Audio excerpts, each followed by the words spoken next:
Good morning, and welcome to this morning's service at the Unitarian Universalist Congregation of Cleveland. I'm Pete Clapham, your worship associate for this morning, and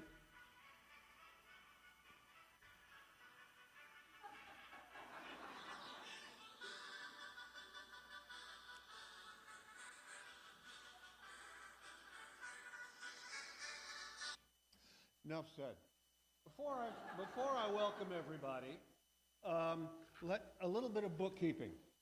On the back of your order of service is a QR code, and you should scan it with a QR code reader. And if you have any problem with scanning it with your evil device here, you catch me at coffee hour, and I'll go over it with you. But what that does is it opens up a link to a place where you can fill in your name and email address, and if somebody in the congregation turns out to have COVID, we can notify you. And then when you've done that, turn the thing off. I don't know if your ringtones are as intrusive as mine is, but it can be very bothersome. You can turn it back on when you leave, though. And in case anybody's not worried about COVID, presumably you've all heard of XBB. It's a new variety, which is more passable.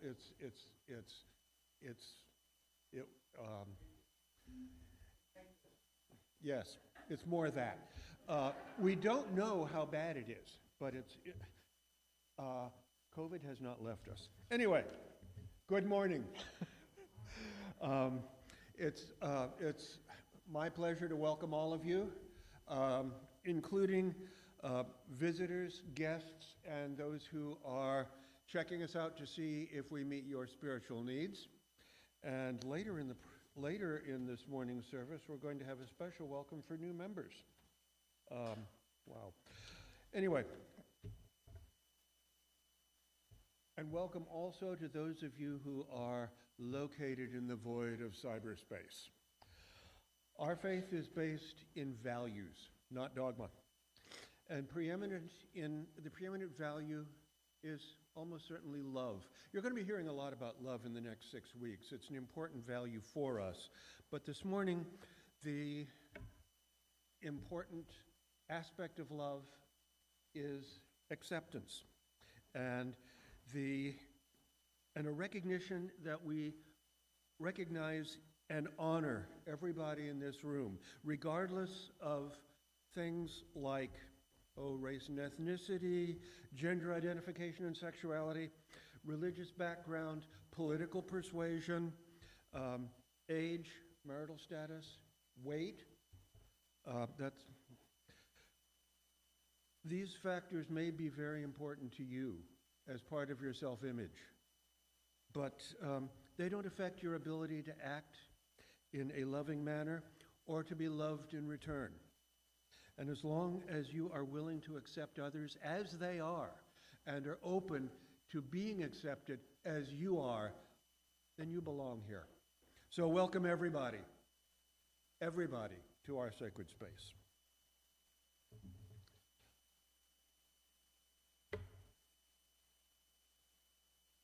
Our chalice lighter this morning is Suzanne Zilberg. She's a member of the Racial Justice Leadership Team and the Authentic Diversity Covenant Group. She recently facilitated a workshop here on class and classism with Valerie McFadden. And she and Valerie are going to be actually hosting a service on this at the end of the month. So will you read with me the chalice lighting words, which are in the yellow crib sheet in your pew rack? Love is the spirit of this congregation, and service is its law. This is our great covenant, to dwell together in peace, to seek the truth in love, and to help one another. As you may know, this is the season of Chalica, where we recognize the 7 principles. You can read them up there. You can also read them in your hymnal. And we light a candle for each of the 7 principles. Last week, we lit the red candle for the first principle. Today, our second Chalica candle symbolizes our second principle: justice, equity, and compassion in human relations. And as we light this candle, I would like to read 2 short passages from Dr. Martin Luther King, who was born 94 years ago today. The first is from a sermon that he gave at his church in Atlanta in 1967 on Christmas Eve. He said, "Our loyalties must transcend our race, our tribe, our class, and our nation. No individual can live alone. No nation can live alone. As long as we try, the more we are going to have war in this world. We must either learn to live together as brothers, or we are going to perish together as fools." That's one of the most powerful statements of equity that I think I've ever seen. The second is from a letter from a Birmingham jail. "Injustice anywhere is a threat to justice everywhere. We are caught in an inescapable network of mutuality, tied in a single garment of destiny. Whatever affects one directly affects all indirectly."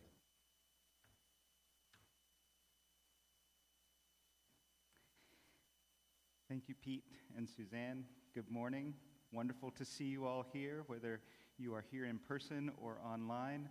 I'm Reverend Randy. My pronouns are they, them, and it's a delight to be with you in worship today. As our call to worship, I would like to share these words from Viola Abbitt. "We are Unitarian Universalists. When we lift up our principles, some of us think of them as a form of theology, but they are more important to our collective than that. They do not tell us what we should believe. They tell us how we should be. They tell us how we should act in the larger world and with each other. We are brought here today by the fact that Unitarian Universalism has fallen short of the image that was presented to the world and to many of those who embraced this religion.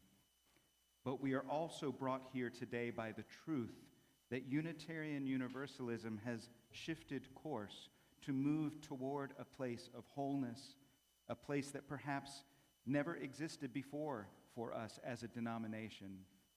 It has been a long and sometimes unforgiving road to today, but we are here today because we are mindful of our past and because we have hope for the future.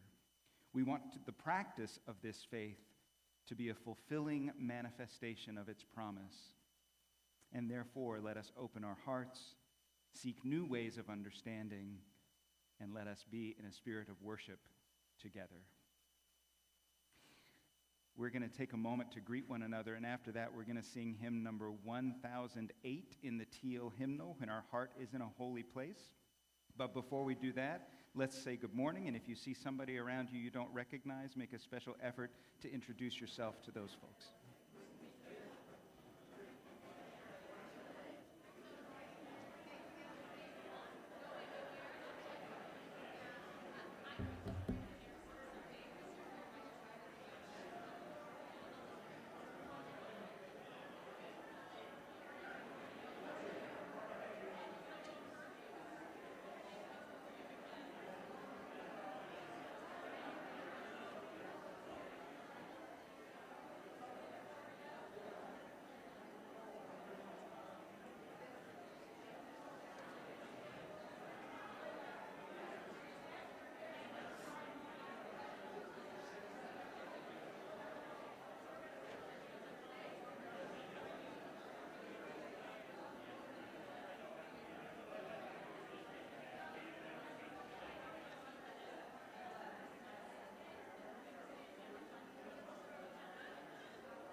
What a lovely choir we have this morning. Now is the time in our service where we take a moment to acknowledge the joys and concerns that we bring into this space with us. If you're joining us online, I invite you to put any joys or concerns you'd like to share with the congregation in the comments down below. We do have a couple of things in our book this morning. First, a stone of care for Mike Carney and his family who grieve the loss of his Uncle Ralph today.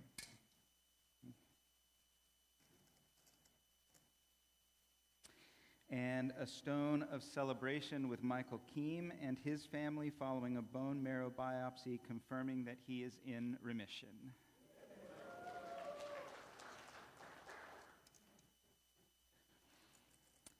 And a stone of gratitude for Ken Keem and Lori Holmes and all of those here and who aren't here this morning that helped with the reception yesterday for Betty Root's celebration of life.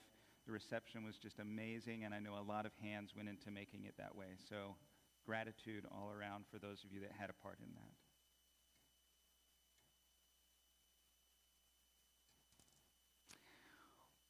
What else do you bring with you this morning? I invite you to come forward and place a stone in the water for any joys or concerns that you want to acknowledge on your heart today.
And I know some of you that are tuning in virtually today are at home recovering from illness or surgery. And so for all of those in our community that are in a period of recovery right now, we place a stone of care and love for them.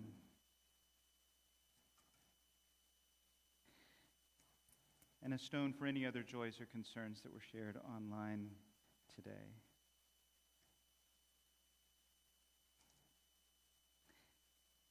and a final stone for those things that we aren't yet aware of, that are still percolating in our hearts and haven't yet found a way to be expressed.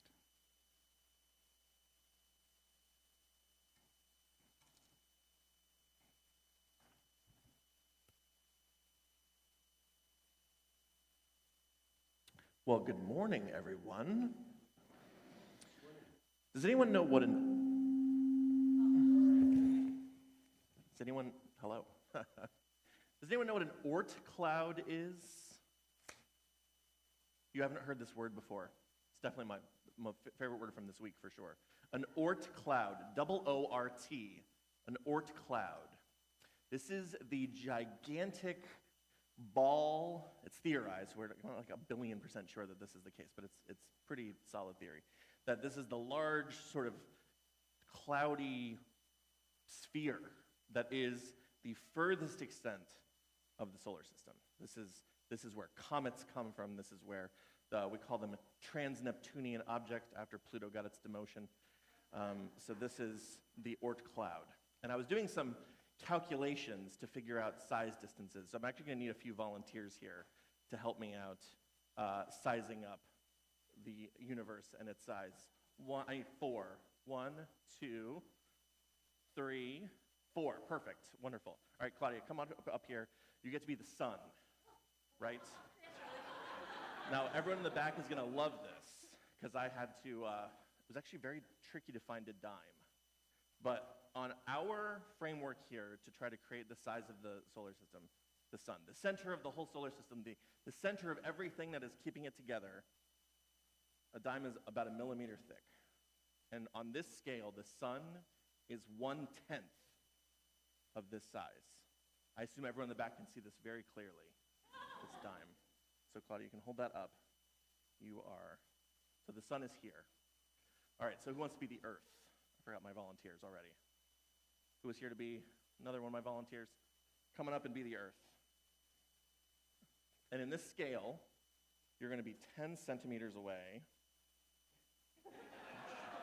Exactly, very close. Very, very close.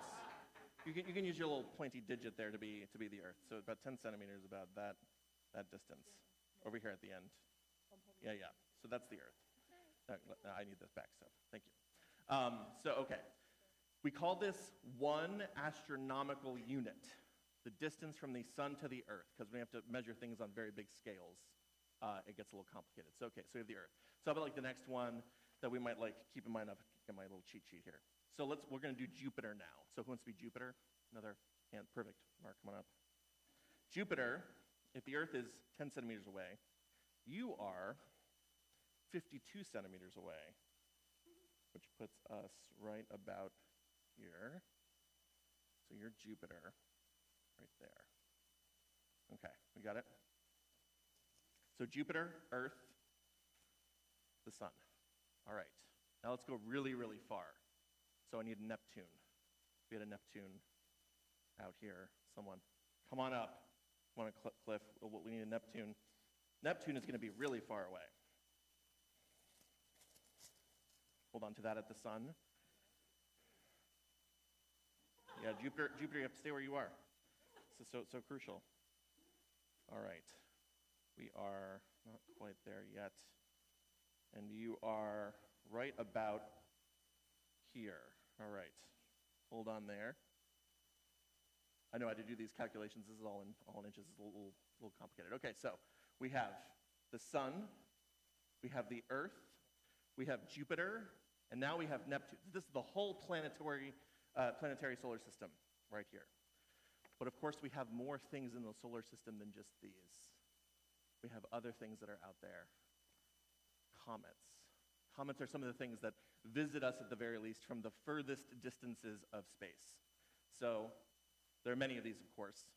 Some, for example, like Halley's Comet, that we might be familiar with, is actually only a little bit further than Neptune in terms of its furthest out there orbit. So maybe right about here.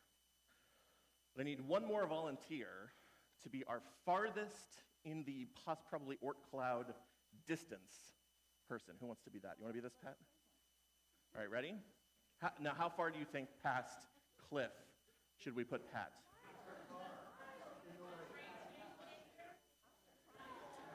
So Cliff is about 10 feet away. This is a 25-foot. You want to hold this and pull it out? All the way out. Keep walking. Keep going till it stops. Keep going, keep going, keep going, keep going. Keep going, keep going, keep going. It's 20 feet short of just our solar system. 1/10 of